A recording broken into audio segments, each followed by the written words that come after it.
morning, everyone, and welcome to Lauren Reed Color. Thanks for joining me for this week's Saturday Snippets.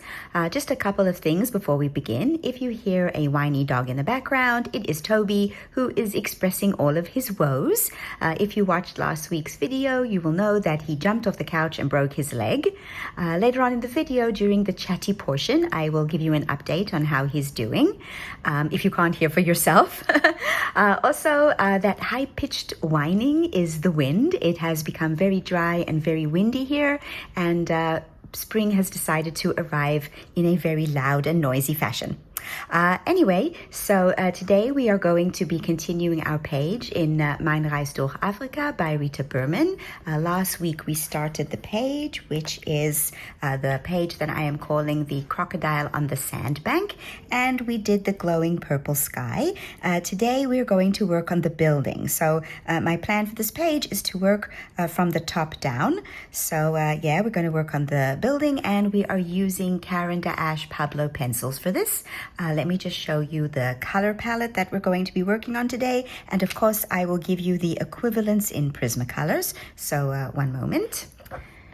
So these are the colors we're going to be using. And I also have the equivalents in Prismacolor. So we're going to use a beige, which is French gray 30%, brownish beige, which is French gray 50%, light beige, which is French gray 20%, cocoa, French gray 70%, sepia, which is sepia, brown, terracotta, brownish orange, sienna brown, burnt sienna, which is chestnut, Van Dyke brown, which is dark brown, light ochre, which is sand, and russet, which is mineral orange. We might add a couple of colors as we go along, but these are the ones that I have picked out. Okay, so that's what we're going to be doing today. But before we begin all of that, I have a couple of things to share with you. I got a couple of new books, and I'll show you which pages I've worked on this week. So let's move on to that. On last week's Saturday Snippets, I was telling you about R.J. Hampson's new website and that he is offering a 20% off deal on any of the books on his website. So I decided to take advantage of that, and I purchased Steampunk Revival. As you know, I really do not enjoy coloring on Amazon paper, so the fact that I can purchase the books in PDF is absolutely great. I can print it out on my own paper and color it and enjoy the process much more. Anyway, I decided to get this one because I really love the steampunk theme, and the pages are absolutely beautiful in his signature style. So here on these PDF pages, first of all, there are 25 pages in the book. The extra 25 that you get in the physical book that have black backgrounds or black elements on the page are not included, because I just assume that using up all your ink with all the black elements is not something that I would want to do. Anyway, so the page has the image, and then it has the title of the page.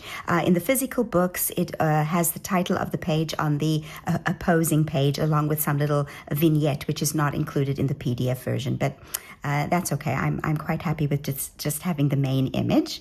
Yeah, so I enjoy this theme really a lot, and all these little animals are just so cute in their steampunk elements as well.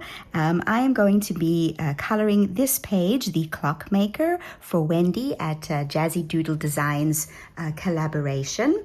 She is doing an R.J. Hampson collaboration, not a full book this time, but rather everyone can choose pages from whichever R.J. Hampson they have in their collection and color it for her. And I decided to do this page. So I'm thinking of doing a spring palette. So perhaps his hat and jacket in some sort of royal blue, pink and yellow flowers. And I'm still debating on what color to do the cogs and the wood. So obviously the wood will be colors of brown, but the cogs will either be silver or gold or copper. I'm still debating. So yeah, I'm really looking forward to coloring in this cute little book. And yeah, so that is the book that I got from R.J. Hampson. Okay, let's move on to the next book I got. A couple of months ago, I was contacted by Get Creative 6, who very generously offered to send me a couple of their books to show you on the channel. The one of them that they suggested was So Many Cute Animals by Kimmer Parrish, and the other one was a reverse coloring book where the colors are already on the page and you draw in the image. I thanked them very much, and I said that I would love to get the Kimmer Parrish one, but the reverse coloring isn't really my style. I prefer to have the line art and then to color it myself.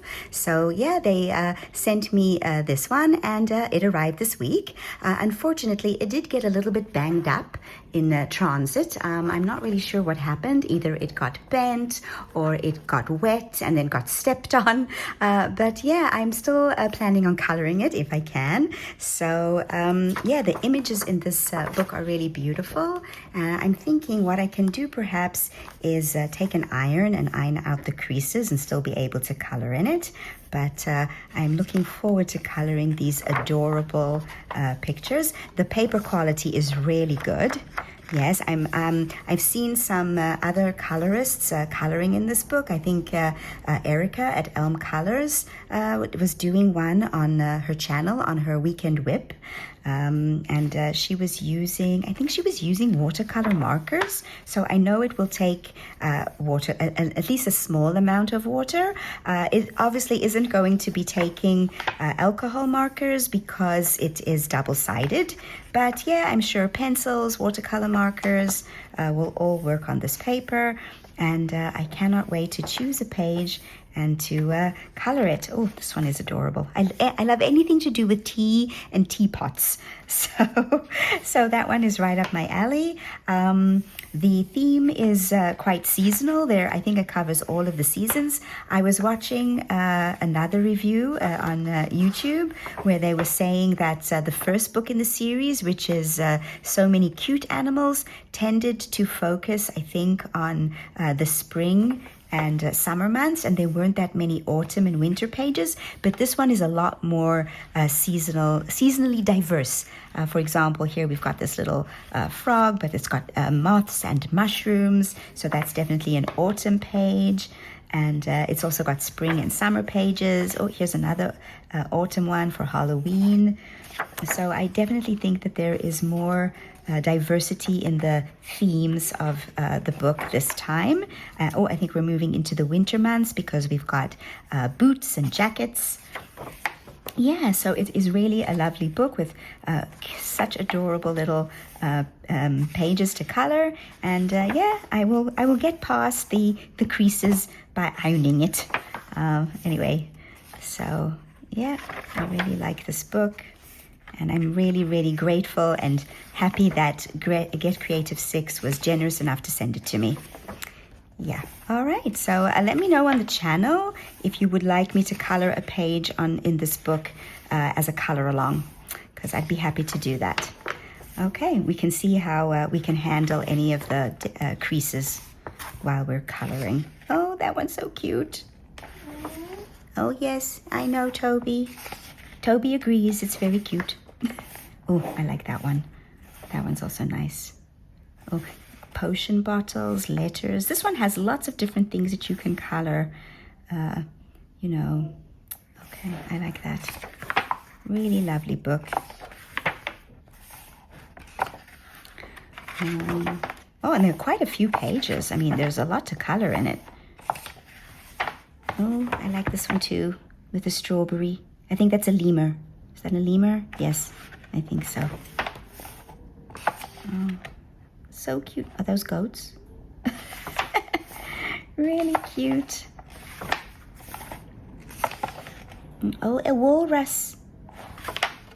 I think I might go and see which page Erica colored and try and also use some watercolor markers. I really want to use, different mediums. Start, taking the plunge and trying different things. Yeah, So yeah, that's it. It's a really cute book, and I'm looking forward to coloring it. So those are the two books that I got this week, and now I'm going to move on and show you what I've been up to. It was quite a productive week. I managed to complete 3 pages. I worked on an ongoing whip, and I actually started a new whip. So lots to keep on working on next week. Anyway, the first page that I completed is in my do-it-yourself planner, and it is this little vignette by Agotapop. I purchased these on Etsy's, printed them out on sticker paper, and stuck them into my journal. I think last week I had colored the houses and these flowers and these flowers, and then I just sat and I completed the entire rest of it in one sitting. I really love the way it's come out, especially the glowing purple background. I think it is the perfect palette for April. So yeah, these are fun little vignettes that I color every month, little short wins, quick short wins, as Joanna Basford calls them. Yeah, so that is the page in my do-it-yourself planner. The next page that I completed is in Color Me Capybaras by Ella Yarzabek, and the page that I did is the Springtime Snooze page with this adorable capybara.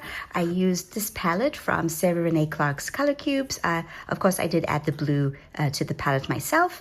I think last week when I showed this to you, I had colored most of it, but I hadn't yet done the sky. So that's what I completed this week. I did the sky, the gradient from yellow to orange to purple to blue. I think that's all that was left on the page, although I think I also needed to color in some of these flowers as well. Anyway, I love the way that it turned out, this adorable little capybara resting on his picnic blanket after trekking through the fields with his book of flowers and leaves. Of course, this was colored for the Wild Year of Color 2026 hashtag, hosted by Jamie at Finding Joy in Color, and our crocodile page is also for that hashtag, but that is actually for March's prompt, which was a crocodile, and I didn't manage to get to it, so we're doing it together. Yeah, so that is my page in Color Me Capybaras. The last page that I colored this week is in Twilight Garden by Maria Trolle, and I actually finished it yesterday. This is a buddy color with Joe from Geordie Colors, and I really love Geordie's version. It is so unique. I will show it to you when I show my completed pages at the end of the month. Anyway, the page that we did together is this springtime bouquet. It has these poppies, the foxglove, and these flowers are called masterwort. So they're usually pink, but I decided to include shades of purple so that it would match my color palette.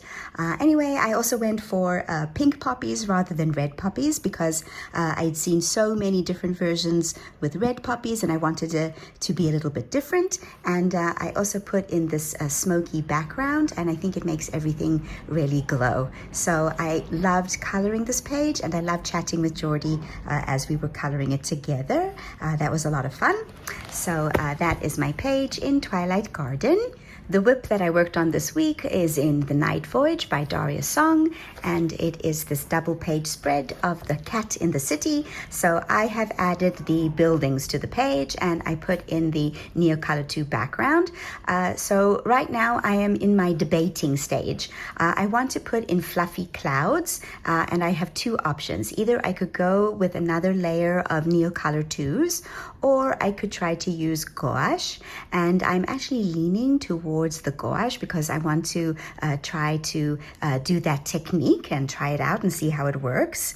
But right now I'm really pleased with the way it's turning out, and I still need to put in a few more buildings of this light purpley color, but I think I will only do that after the clouds are in because I don't want to have so many buildings that I don't have any space for the clouds.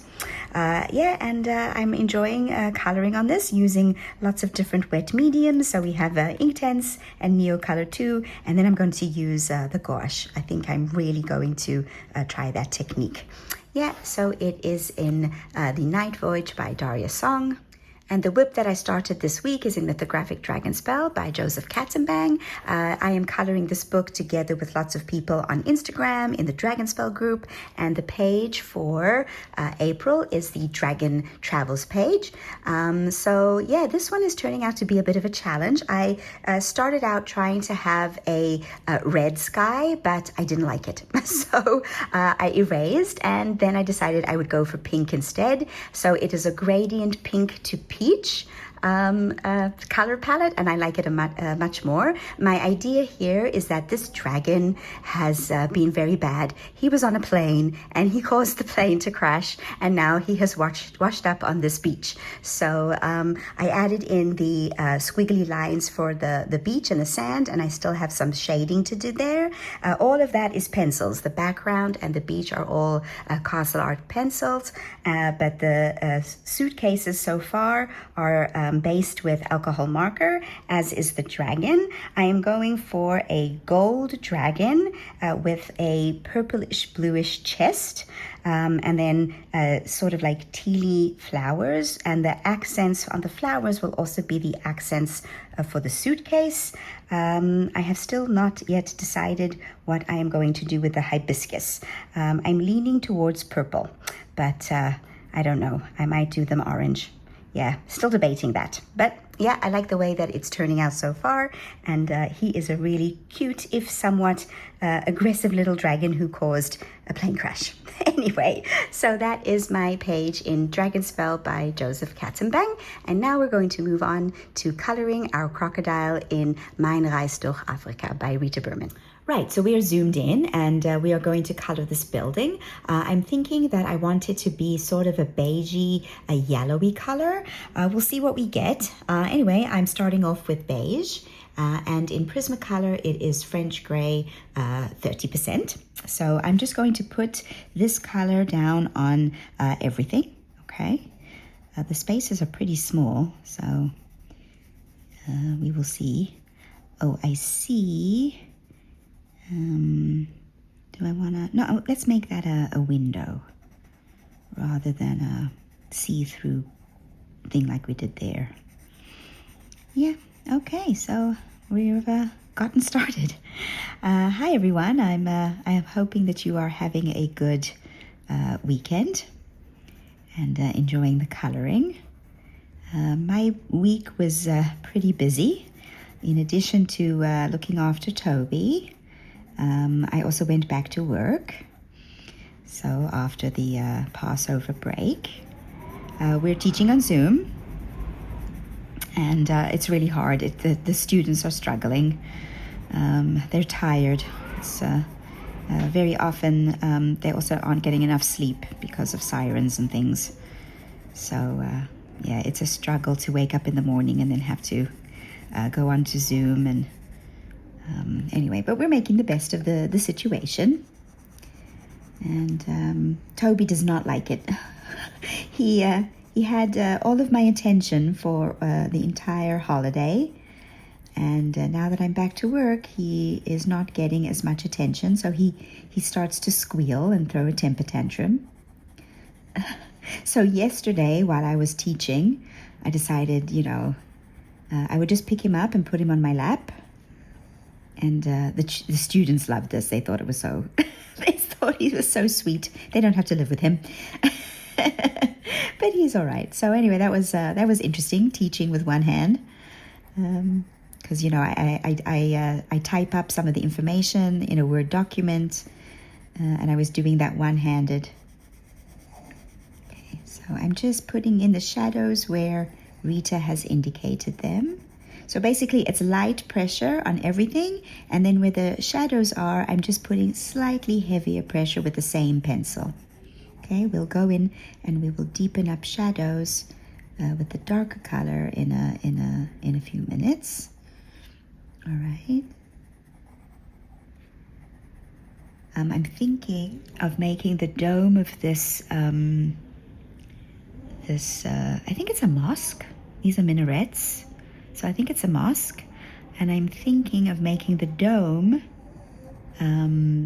like a golden bronze color. So in Haifa, there's a Baha'i temple, that has, it's sort of a bronze dome. And of course, the Al-Aqsa Mosque in Jerusalem has a gold dome. So one or the other, we will see what comes out. Sometimes I have an idea in my head for a particular color, and then it comes something completely different comes out. But that's okay. We just, go with the flow. Yeah, so that's what we're going to do. We're going to do these bricks slightly different. So let's just color around them. All right. Anyway, so yeah, I went back to teaching, and let me give you an update on Tobie first. So he's doing okay. His leg is healing. The vet said because he's older, it will take longer. So she said anywhere from 8 to 12 weeks. So we're at the end. We're approaching the end of week number 2. And I think half of his problems, the whininess that he's, and the temper tantrums, are because he's frustrated. He wants to get up, he wants to walk, and he can't. So he scoots around on his backside. But then he falls off the mattress that we've got. He scoots off, and then he cries because he wants to go back on, and he can't scooch back on. He's so funny. Okay, so I think let's just put this a little bit more in some of these shadow areas. Yeah, but yeah, he's doing okay. We bought him a harness to try and get him to walk. He actually started walking before we got the harness. He outside the first couple of days he couldn't really walk very far, but now he's actually walking a few more steps at a time each time. So we got him a harness to try and make that whole process easier, but it's too big. So Karen, the assistant who sews, we're going to try and adapt it, make it a bit smaller so that it will fit him. She needs to figure out how to do that. Okay, let's move on to our next color. I might make this bit. Okay, this bit I'm going to fill in as well with this color, but I'm going to make these pillars a different color so that they will stand out. All right, so let's just do that. And then here, the shading here is a bit darker underneath this little hut. Okay, let's leave it like that. We will come back and do other parts. So our next color is the brownish beige. One moment. So next we have brownish beige. All right, and we're going to start putting this into the shadow areas. So it's over here. Okay. Yeah, so he's doing okay.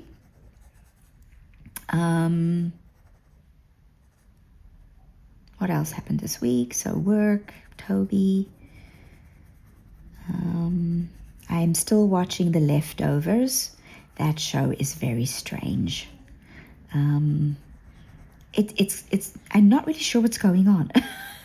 Every episode, something even more weird happens, and I think to myself, I don't know what's going on. And the people are really weird. But for some reason, it's addictive. I can't stop watching. I'm enjoying it, even though it's strange. And I can't really wrap my head around what's going on with the different characters. I'm still engaged in the story. So it's working out well. And I just have to, get it into my head that weird things happen. And things that we would normally consider really wrong, like someone being killed and getting away with it. In this show, it's just par for the course. It's just part of the plot, part of what's going on. And I just have to accept it. There's still no explanation for why all the people disappeared, even though there are some theories. And the theory that I like the most is that it has to do with geography. So people who were in a certain place, in a specific place, like for example, in the very beginning, in the very first episode, there's a woman who has a baby and she and her baby are in the car. She's in the front seat and the baby is in the car seat in the back of the car. The mother doesn't vanish, but the baby does. So it's like a pocket, a specific pocket, not really a whole geographic area, but a specific pocket of space. And in another instance, a family were sitting in the kitchen. Okay, the mother, the father, the two children, they're sitting at the kitchen table. The mother gets up to get something from the sink. The father and the children disappear, and the mother doesn't. So it's like that kitchen table area was the vortex, sort of, a location that led to the disappearance. So I find this explanation quite logical in a weird way. And so that makes sense to my weird brain. I'm enjoying it overall. And I'm now in the second season. Most of the main characters have moved to a different place. But I can see they're starting to coalesce into one region again. So it's interesting. I'm enjoying the show. So what else have I done? I'm still listening to the art of Paris and Murder. That's what it's called. The Art of Paris and Murder. It's an interesting plot. I'm enjoying it. I'm almost done. I've got 2 hours left on my book. I listen to that either when I'm coloring or doing a puzzle. So I finished the puzzle that I was doing. It was The World of Jane Austen. It was, I would say, medium difficulty. So some of the parts of the puzzle were easy, like putting together the water, all the blue colors and the white colors. And then there's a lot of green, but the green is interspersed throughout the whole puzzle. And so it was hard to keep track of the different types of green, the different shades of green. So that made it a little bit more challenging. And then there are also lots of buildings and lots of people. As you can see, I'm just using the indications that Rita Berman has given us for the shading. Okay. As well as some areas that I know will have shading. So for example, here will be darker because this little bit is casting shadow over there. This will be darker because the wall is casting shadow over there, and so on. So I use both Rita's indications and my knowledge of light and shadow to figure out where the shadows will go. That should be the lighter beige. One second, let's go back to the beige and just put that in, and then back to the brownish beige. Okay. Yeah, but I enjoyed that puzzle very much because, first of all, I'm a huge Jane Austen fan. And it was interesting because the puzzle came with a poster.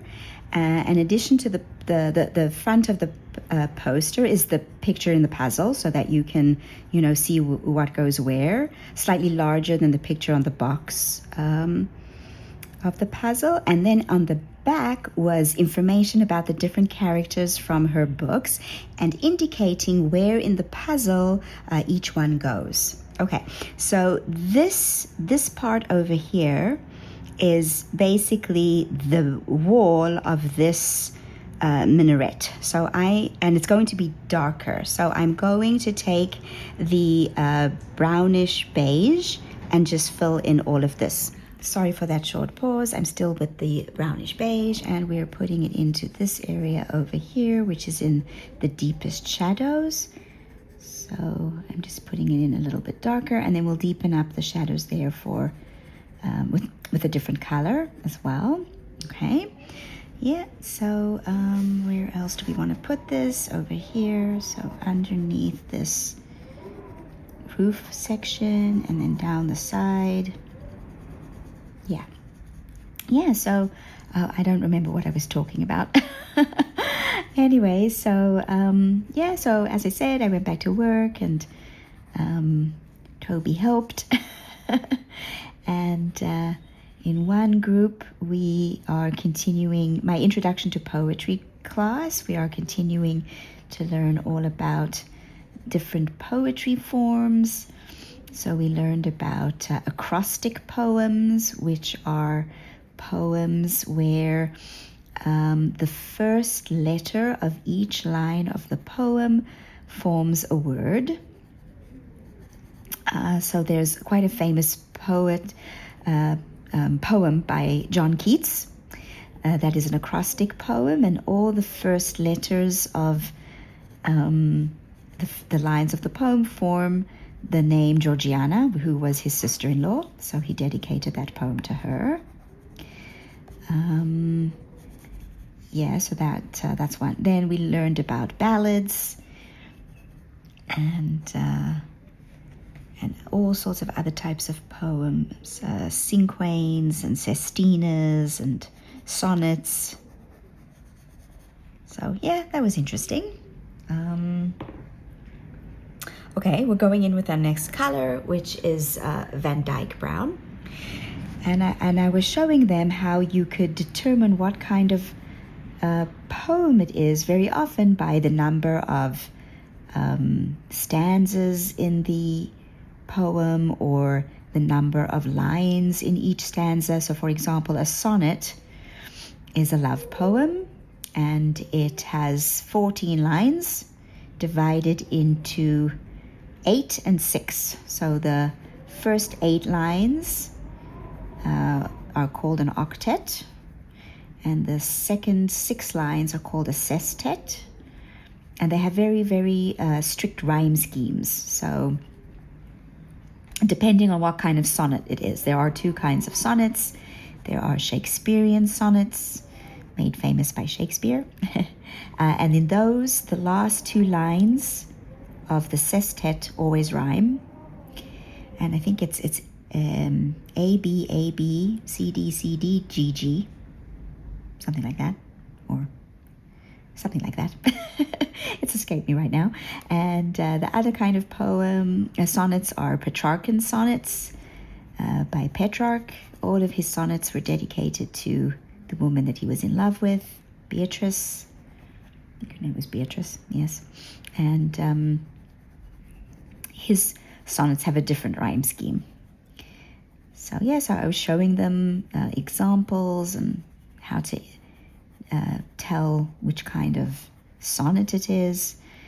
And then sestinas are difficult. They are long poems that have exactly 39 lines, and then the way it works is that the last word of each line it's 39 lines divided into 6 stanzas of 6 lines, except for the last stanza, which has 3 lines. And then the last word of each line repeats itself in every stanza, but in a different order. Very cool. Difficult poems to write, but when they're done well, they're beautiful. So I was showing them that. I'm thinking this bit in between, that's also wall. So let's go back in with our beige and just put this in here as well. Okay, and then with our brownish beige, just put in the shadows. Sometimes you can only see these small areas that you've missed once you've started coloring in other areas. So it's always good to have your pencils handy to go in and color other parts that you've missed.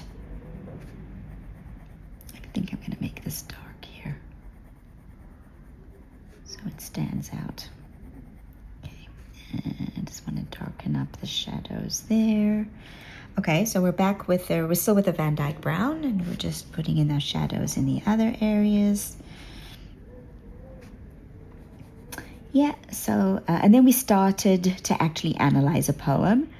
They were a bit concerned, the students, because we had learned different kinds of meter. So I had to explain again, because they got confused, that poems are made up of stanzas, stanzas are made up of lines, Lines are made up of feet, and feet are made up of syllables. So, depending on how many syllables are in each line, you can get the meter. And depending on what type of syllables, accented or unaccented, you can get the type of meter. So for example, if you have a line that has 4 feet, yes, determined by the number of syllables, yes. All right, and then say, for example, each foot is made up of 2 syllables. One is stressed and the other is unstressed. This is called trochee, okay? So if you have 4 feet, yes, and all of the feet are trochees, then you have trochaic tetrameter. If, however, you have 5 feet and all of the syllables are unstressed and stressed, then that's called iamb. So you have iambic tetrameter, which is actually the most common type of meter in poetry in English, because in English the majority of words are unstressed and then stressed. So and so I needed to explain this a couple of times because they were struggling with the whole meter, and these are first year students. So I told them, first of all, at this point, all I really want you to remember and to know is that there are feet, and they make up lines, and that's what makes up the lines and the types of meter. I'm not going to make them analyze the meter in a poem, because that's much more advanced poetry, more for MA students, PhD students, and these are first year BA students. So I'm not going to torture them. It's really hard. It's hard to determine syllables and stress and all of that kind of stuff.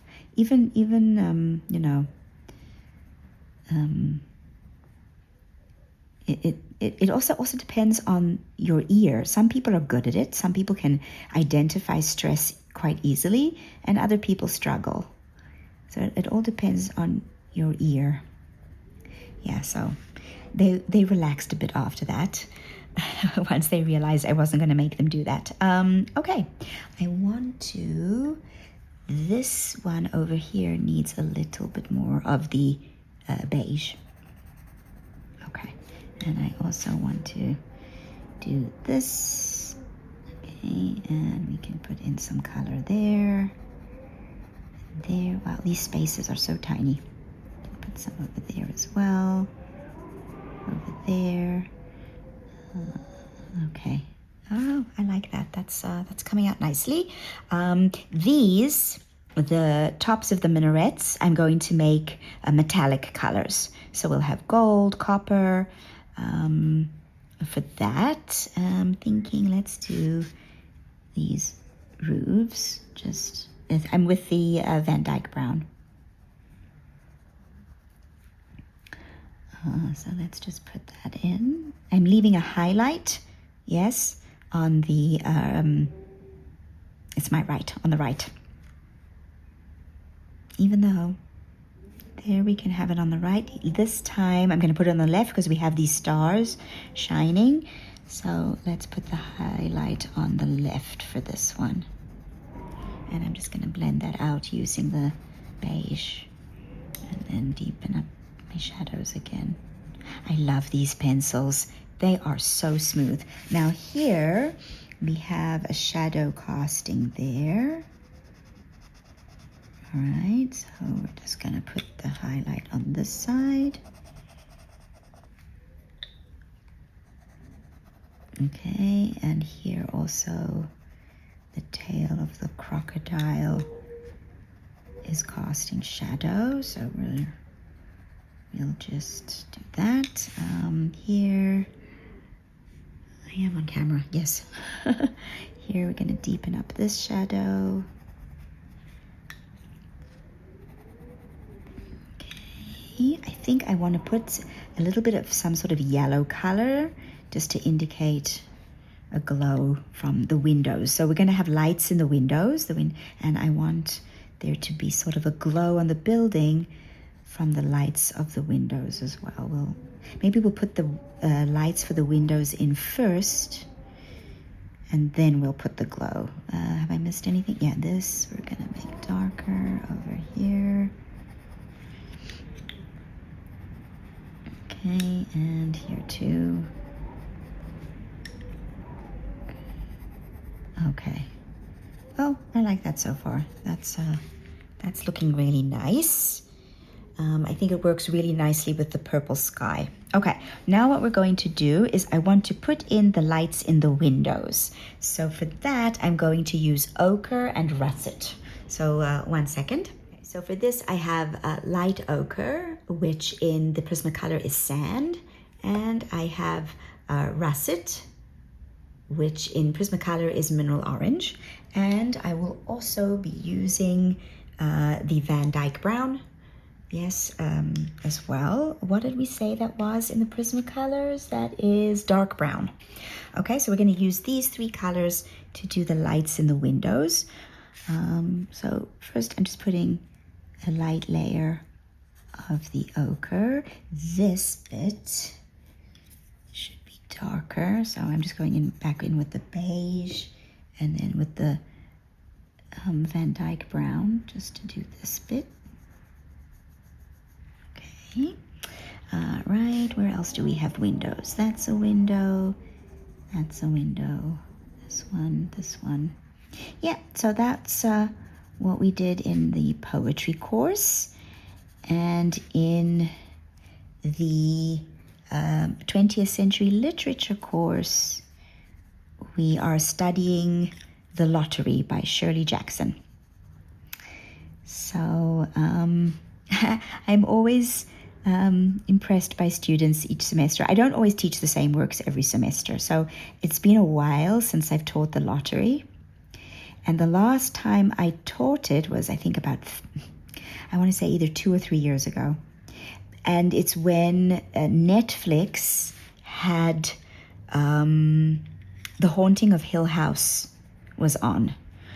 And quite a few students realized, they'd been watching it, and they realized that it was the same author.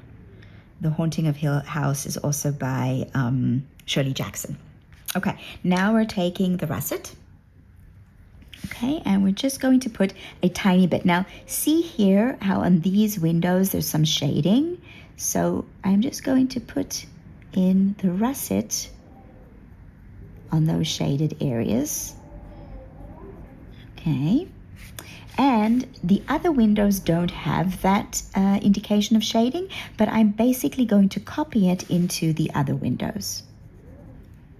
It just creates a little bit of a shadow for the light.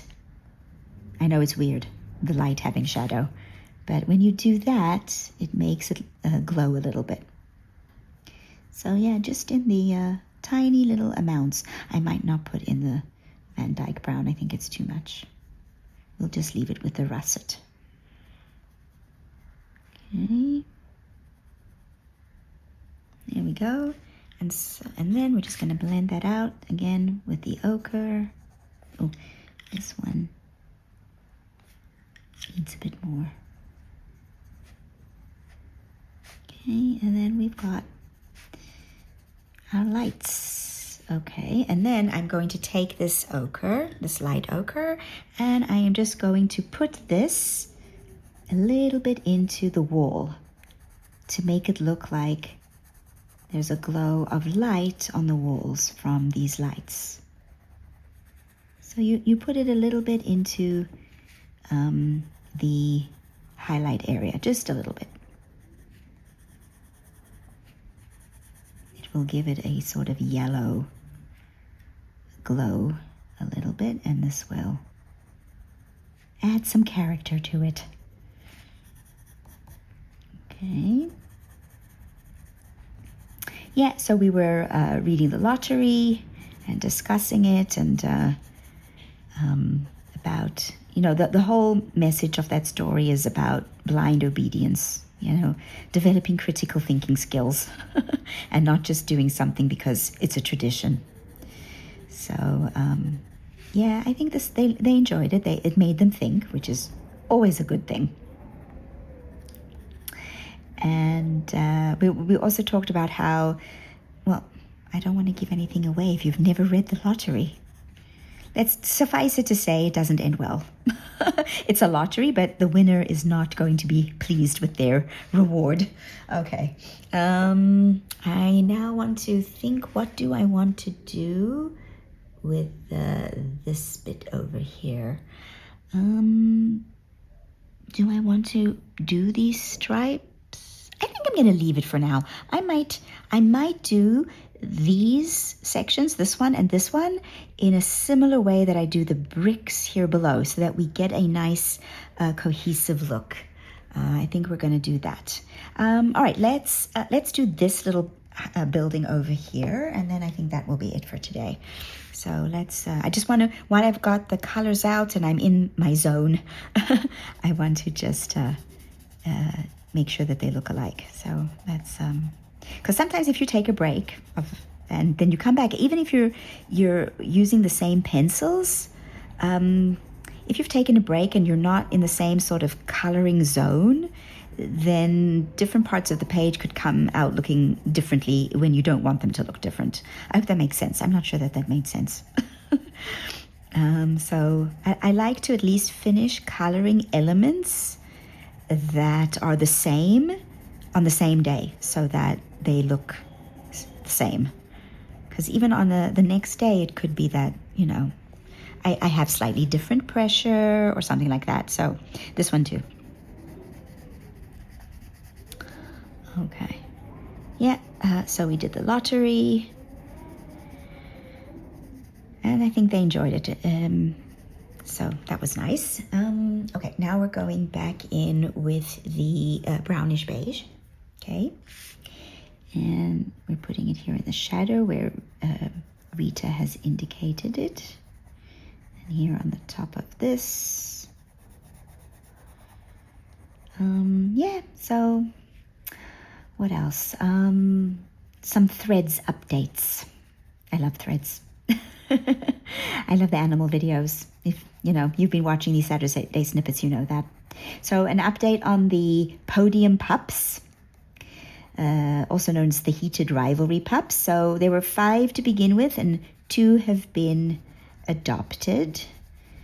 So 3 have been adopted. Who's left? Frank's is left, and Puck is left. I think so. That means 3 were adopted. They're getting so big. So these 2 are still have not been adopted. But yeah, they're being well taken care of. They got a new toy. Their old toy was all chewed to bits. So it had to be sent to, toy heaven. And they got a new one. And they love the new one. I wonder how long it's going to last. Okay. Okay, so here the light is shining onto this section. Okay. So we're putting shadows on this side. And underneath the roof. You can also put it underneath the windows, on top of the door. Okay. And then this bit is lighter. Okay. And now let's go in with the Van Dyke Brown. What else did I see on threads? I saw, so the Artemis 2 arrived safely back home. And then I saw someone had posted that they had taken with them on the trip, if you can call going to the moon a trip, they had taken with them legacy artifacts or legacy items from previous NASA missions. So they had in the booster rocket, They had parts from the Columbia and the Challenger, which I thought was so nice. They also had a piece of muslin from the Wright brothers' first airplane, which was called the Wright Flyer. That's what it was called. So they took that with them. They also had a patch, I think, a mission patch from Apollo 18. That was the mission that got canceled, so those astronauts didn't get to go to the moon. They also had something from Apollo 1.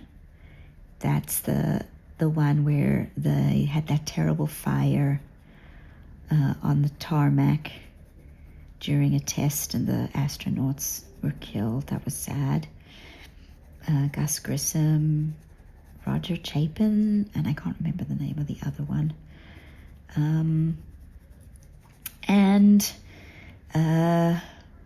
They also had, and Jim Lovell, before he passed away, he had recorded a message for them. I thought that was wonderful. So they played that message while they were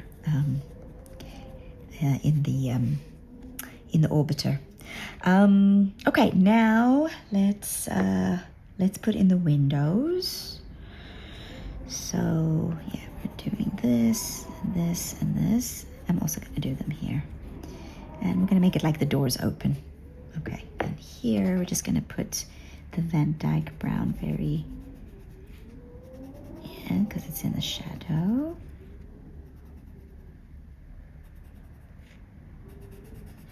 Okay, and here we're going to do this and blend it out with the beige. And here, okay, now here we've got this moon, which is putting a highlight here, so over there. Okay, and here we've got these stars, which are putting the highlight there, and this moon is behind. So we're gonna put, we're gonna put the highlight. We might put a little highlight there, and then the bigger highlight on this side.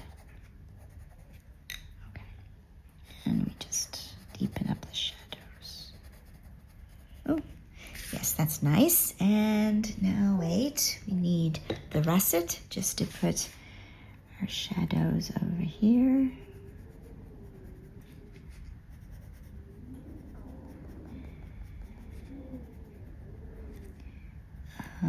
Yeah, so I thought that was really interesting and sweet.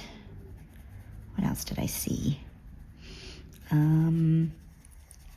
So there is another channel that I follow on Threads about historical facts. So there was an interesting one this morning about the way the world was millions and millions of years ago.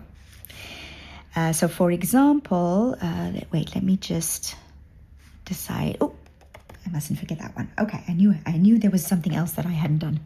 So we're just going to do this one. Okay, so the way the planet was millions of years ago. So for example, when the world first began, days were only 6 hours in length, not 24 hours, because the moon had not yet affected Earth's gravitational rotation. So because the moon, the gravity of the moon affects the Earth's rotation, it makes it slow down. And that is something that took millions of years to occur.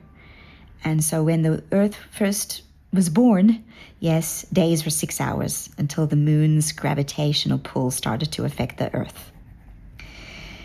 That was interesting. Another thing that was interesting is that millions of years ago, the Sahara Desert, not millions of years, thousands of years ago, the Sahara Desert was actually a jungle. And then a millennia of drought caused it to dry up. So that was interesting. The ocean used to be purple. These things are like science fiction. The ocean used to be purple because in the beginning, the bacteria that existed in the ocean, which have since died out, but the original bacteria in the ocean broke down into a pigment called retinol, which is purple. After that, through years and years of evolution, the bacteria that evolved started breaking down chlorophyll, and chlorophyll is green. So the water in the ocean is actually green. The water in the ocean is green. It's not blue, but because of the atmosphere and the reflection of the sky onto the water, it turns blue. So that was interesting. Another interesting thing that they said on this threads was that about 75,000 years ago, no, I didn't want to do that. Let me get my eraser. About 75,000 years ago, there was a huge volcanic eruption. And the ash turned to glass. So it rained glass. And also it wiped out most of the human population at the time. Only about, according to this fact site, only about 1,000 humans survived. So we are their descendants. Okay, and now I just want to put some of this ochre over here into the highlight. Over there and over here. We're leaving that bit. Okay, and over there. Okay, and a bit over there too. Didn't want to miss anything. All right, let's zoom out and see what we have. Right, so this is what the page is looking like right now. I really like the way that these browns and beiges have suited the purple sky that we've got. This is a combination that works really well together. Next time we're going to do the domes, okay, and the tops of the minarets, and we are going to do these walls. And I want these walls to be slightly different colors to the color of the mosque because I want them to stand out a bit more. And so they're going to be different shades. So I hope that you have enjoyed coloring with me today and that you enjoy the video, and I hope to see you all again next week. Bye for now.